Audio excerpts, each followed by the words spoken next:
Tell us what's unique about Sean Graney's production of The Comedy of Errors.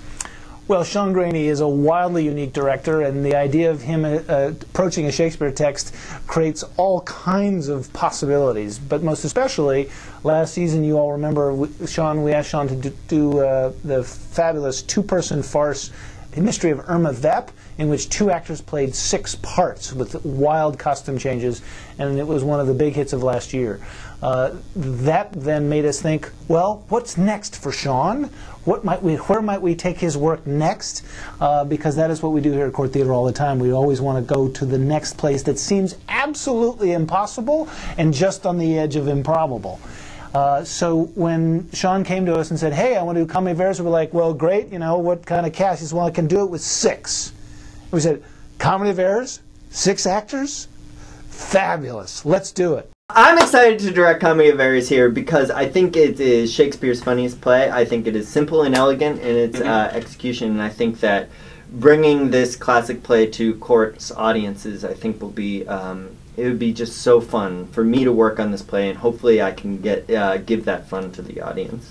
When I find an artist who can do something that I could never do, that I've never seen anyone else do, I get very drawn to it. So throughout the course of Irma Vep, I realized, wow, this guy has a sense of humor and a sense of what works theatrically, grounded in the text, but is also hysterically funny, and we just wanted more of that.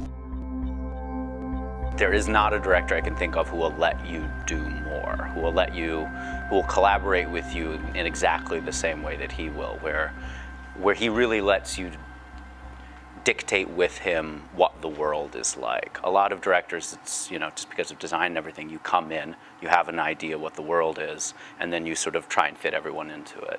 Where with Sean, it's like, you get in and you make it work in the rehearsal room, and whatever world comes out of that, that's the world of a Graney play.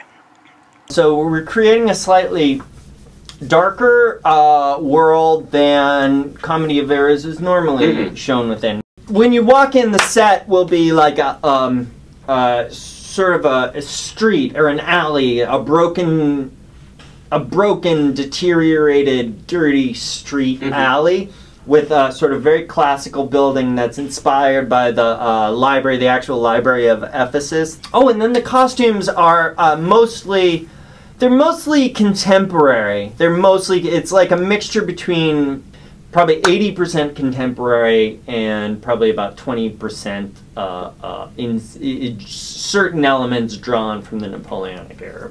My costume changes in this with the 4 characters. I think it comes out to about 12. I believe 8 to 12 in all. I have a good chunk of time, so it won't be too complicated, but there is like 3 pages where I have probably like 4 of my costume changes in. So that's going to be really, really crazy. I'm going to be in a fat suit for the first time in my life, and it's going to be quite a fat suit. It's taking the fat suit to a whole nother level, and a big crazy wig, and just very unattractive. I think an audience can expect from a Graney production, and the Graney production of Comedy of Errors is a lot of zaniness. He really wants to find the comedy of the play. I mean, it's going to be wacky, funny comedy, but I think that a goal that we are currently working toward is making the comedy come out not of wild, madcap antics, but out of the reality of the situation. So we're trying to underplay a lot of things. It's going to be a different type of funny. I don't do these plays to show you how it was done, you know, in the 1890s. Like, that's not my job. I'm not the guy. I'm sure there are people out there that could do that really, really, really well. I'm interested in showing you how it can be done now.